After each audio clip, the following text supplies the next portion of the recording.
A 14-year-old student in Irving, Texas was arrested after he showed up to school and provided a clock that he created to his science teachers. The science teachers assumed that this was a bomb or could be a bomb and called authorities, and he was promptly arrested. This is Ahmed Mohamed. It's no surprise that he is a 14-year-old Muslim student who got arrested for doing absolutely nothing wrong. But apparently the clock was something that frightened science teachers who should probably know the difference between a clock and a bomb.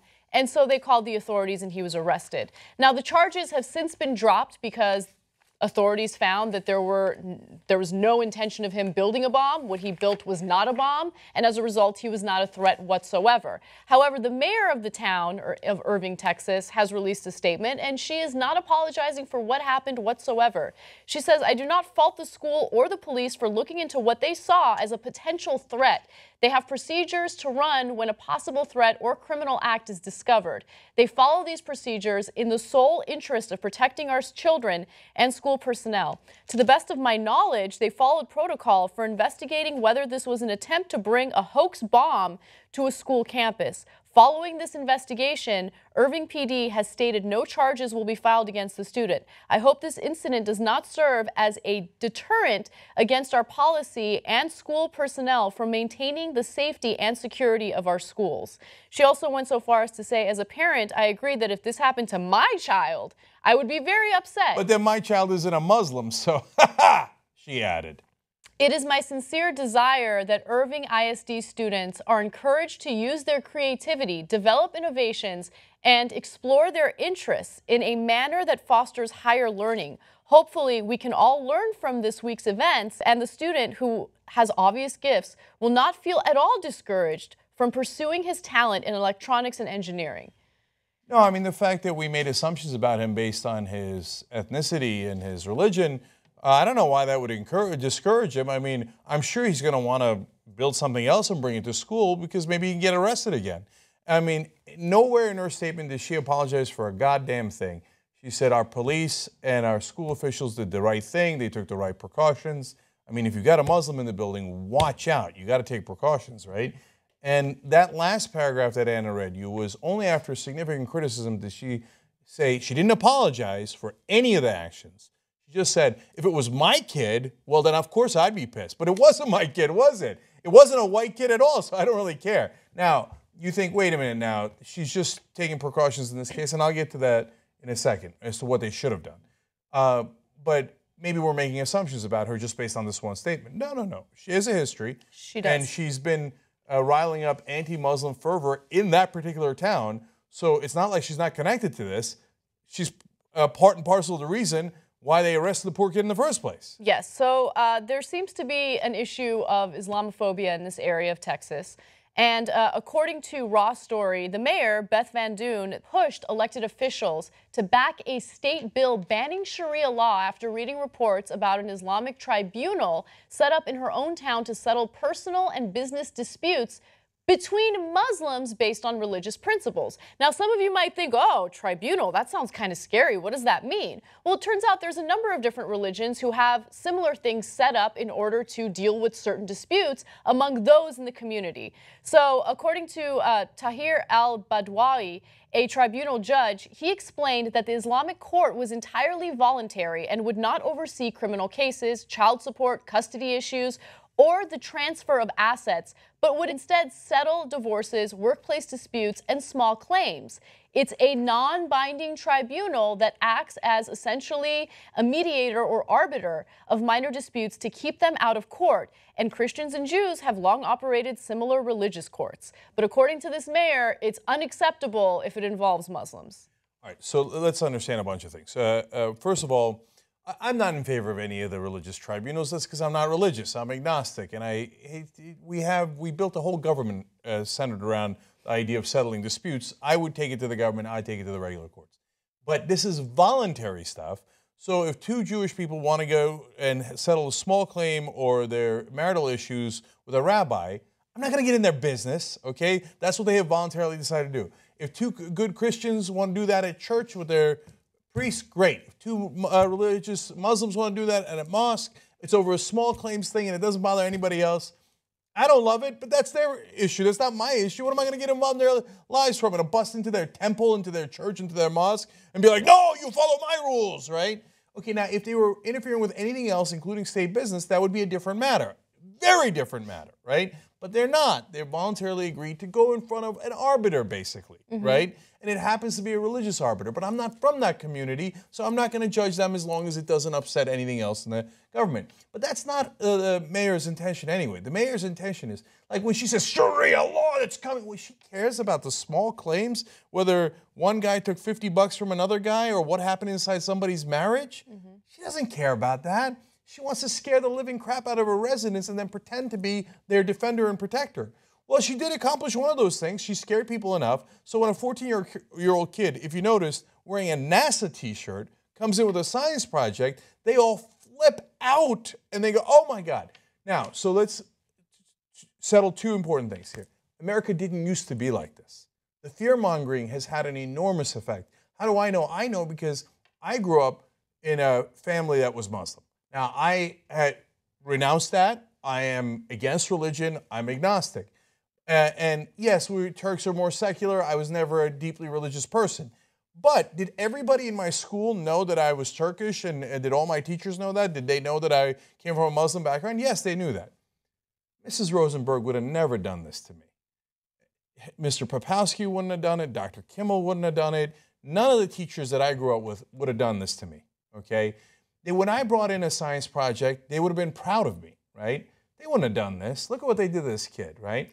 And now, look, there's a huge upside to this that we're going to get to in a second, the great response back, right?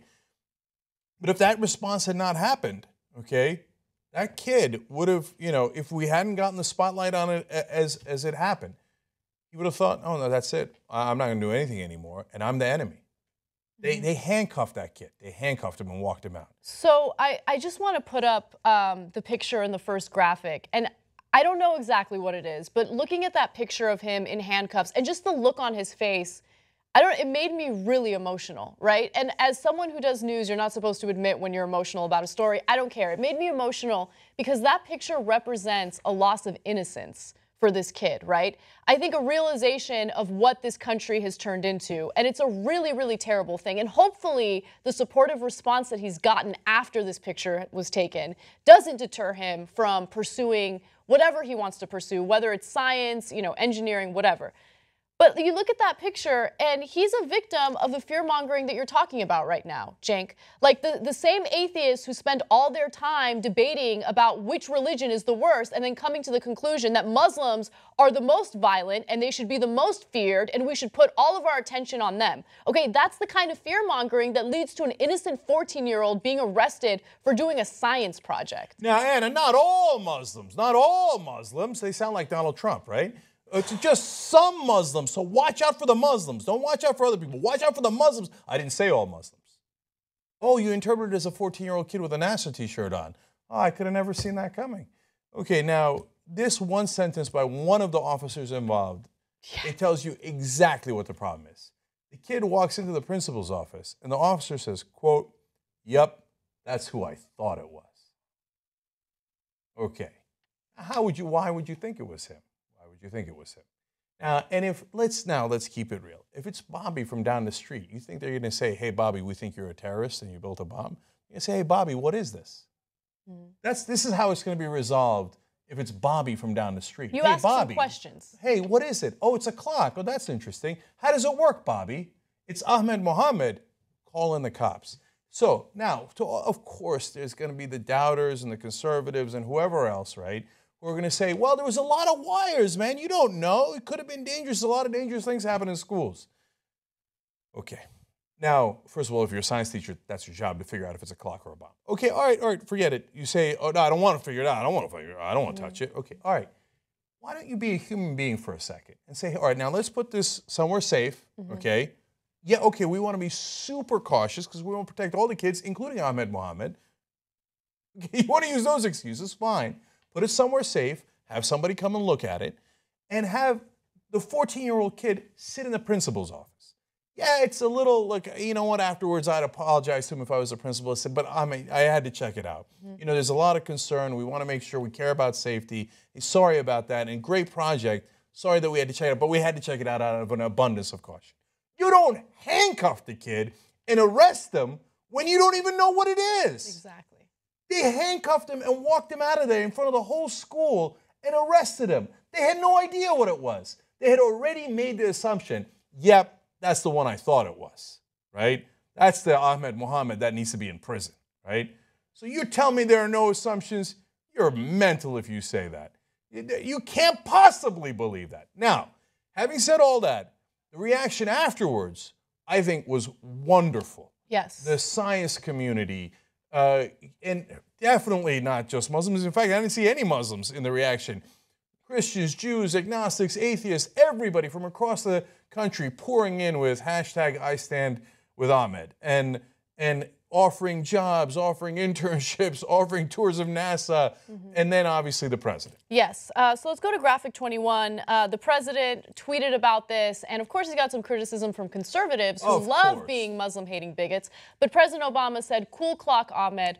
Want to bring it to the White House? We should inspire more kids like you to like science. It's what makes America great." So I love the president did that. Now, of course, the Trumps of the world will use that and say, see, we told you he was Muslim. Right. Yeah, he's inviting Ahmed Mohamed with all his wires and circuits into the White House. We told you, right? So, and those are the guys who are doing the fear-mongering, and that's what's driving this problem in the first place. But I mean, as I saw tweet after tweet, and whether it was there 400,000 tweets or 40,000, some enormous amount, right, of tweets with I stand with Mohammed, and people taking a picture of themselves with a clock, and people saying, hey, don't let this discourage you. We're here to stand behind you, and we got your back. That's the America that I love. Right. That's the reason why I became an American citizen. That's what we came to this country for. It's still here. And I love that people roared back and said, that's the America we believe in too. But now we are in a conflict. It's not the only America. And these two Americas are unfortunately right now warring with one another. The guys who are the bigots and the fearmongers and spread the hatred and the assumptions and the stereotypes and the discrimination, and the ones who fight back. Yeah, it's good to know that previous America still exists. And that's the silver lining to this story, knowing that there are those who are still open-minded, who don't draw conclusions about an entire community of people based on what extremists do. I think that at least lets me know that there's still some sanity left in the country. I mean, look, some random Twitter handles here. Karen James, Doug Ellison, these are all the good guys. Claire Lacron, Anil Dash, Emily Lakdawala, Silva, and it goes on and on. Molly Peoples, all these guys, and a lot of people in the STEM community, science community saying we got your back because they stand for reason and logic. We all got to unite, and we got to be there for each other, okay? Enough of the fear-mongering, okay? Enough of the discrimination. This is the most ironic thing there is. But I remember when America was better than this. So we should make America great again. And by that I mean stand for the principles for which it's founded, right? And for which we all love and want to fight for. And that's why some of us came to this country. Some of us are incredibly proud of being born in this country. And we got to unite and bring that idea of the shining city on a hill that actually stands for liberty, equality, and justice. We got to bring that back.